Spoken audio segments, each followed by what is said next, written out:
I recently had the chance to meet up and talk about jewelry with HSU art major Drew.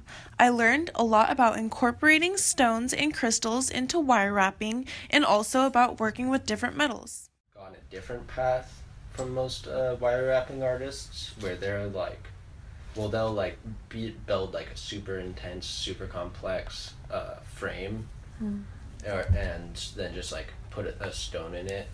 Okay.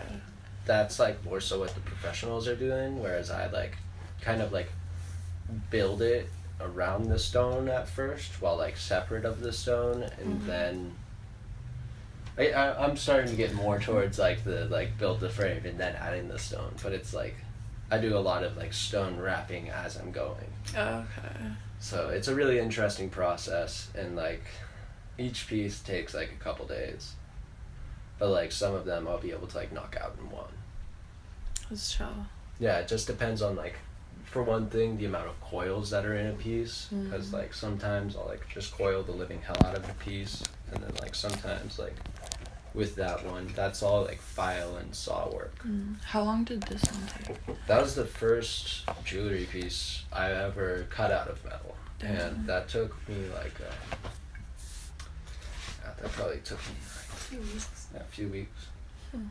But it was really interesting because I was like learning all of the concepts and all of the techniques for the first time, and like during the entire process my teacher just kept telling me like, be more comfortable getting abstract, try and find like a continuous flow throughout the piece, like let the metal like show that it's metal. Oh, okay.